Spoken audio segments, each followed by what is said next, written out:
Hello and welcome. मैं हूं ज्योति। आप देख रहे हैं चुनावी समर, जहां पर एक और ताज़ा अपडेट के साथ हम हाजिर हैं।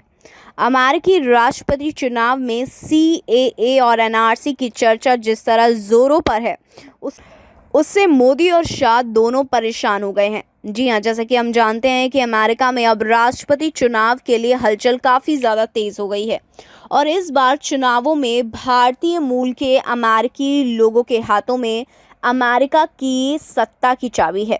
जाहिर सी बात है कि जहां भारतीय रहेंगे वहां CAA और NRC का मुद्दा भी रहेगा। यानी कि भारतीय मूल के लोग जिसको वोट दे देंगे, उनकी जीत की राह आसान हो जाएगी। इसकी वजह से डोनाल्ड ट्रंप और जो बाइडन दोनों की नज़रें भारतीय मूल के लोगों पर लगी हुई है और शायद इन्हीं वजहों से ये दोनों नेता CAA और NRC के खिलाफ आक्रामक नजर आ रहे हैं। जैसे कि हम लोगों ने पहले भी चर्चा किया था कि अमेरिका में करीब 41 लाख भारतीय मूल के अमेरिकी रहते हैं और इनमें से करीब 44% ऐसे हैं जो वोट डालने के लायक हैं। यानी कि करीब 15 लाख के आसपास भारतीय मूल के अमेरिकी वोटर 2020 के राष्ट्रपति चुनाव में अपना वोट डालेंगे, जो किसी भी पार्टी या उम्मीदवार के लिए एक बड़ा आंकड़ा साबित होता है। इसके कारण ही इस बार हर उम्मीदवार इन्हें रिझाने में लगे हुए हैं और इसके लिए ट्रंप और बाइडन दोनों ही CAA और NRC के मुद्दे पर कड़ा एक्शन लेने का भरोसा दिला रहे हैं जनता को।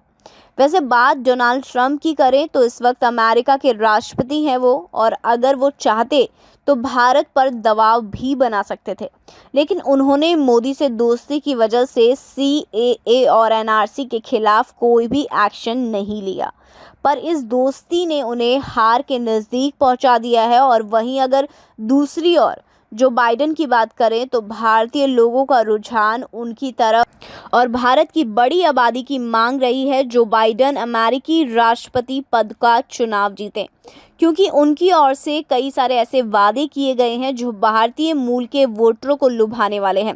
जैसे कि ट्रंप प्रशासन ने H-1B वीज़ा के लिए जो बात कही है, उस पर बाइडन का रुख अलग है और वो प्रवासियों की नौकरी की चिंता की बात करते हैं। इसके अलावा CAA और NRC के खिलाफ उनका कड़ा एक्शन यानी कि एक कड़ा जो रुख है, वो भारतीयों को पसंद पड़ने की उम्मीद है। वैसे भी अगर पिछले कुछ चुनावों को देखा जाए तो भारतीय मूल के अमेरिकी वोटरों का झुकाव डेमोक्रेट्स पार्टी की ओर लगातार बना रहा है।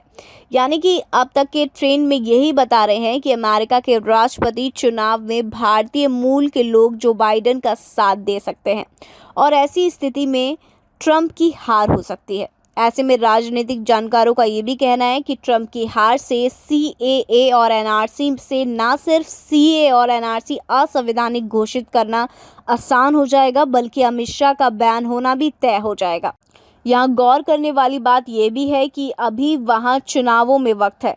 ऐसे में ट्रंप ने अपनी हार टालने के लिए CAA और NRC के खिलाफ भड़के हुए तो नजर आ रहे हैं। वे इन कानूनों के खिलाफ कोई भी कड़ा एक्शन लेते हैं या फिर नहीं, इस पर सबकी नज़र रहेगी। कुल मिलाकर हम ये कह सकते हैं कि अमेरिकी राष्ट्रपति चुनाव एक तरह से मोदी और शाह के लिए खतरे की घंटी बन सकता है, खतरे के समान हो सकता है, जो चुनाव से पहले भी और चुनाव के बाद भी कभी भी CAA और NRC की असंवैधानिक घोषणा की जा सकती है। इन सब के अलावा अमित शाह का भी बैन होना तय हो सकता है, जिससे भारत के दलितों और मुस्लिमों को काफ़ी ज़्यादा राहत मिलने वाली है। तो इस पर आपका क्या रिएक्शन रहा, प्लीज़ कमेंट सेक्शन में लिखकर हमें ज़रूर बताएं। Thank you so much. Keep watching today's for more news.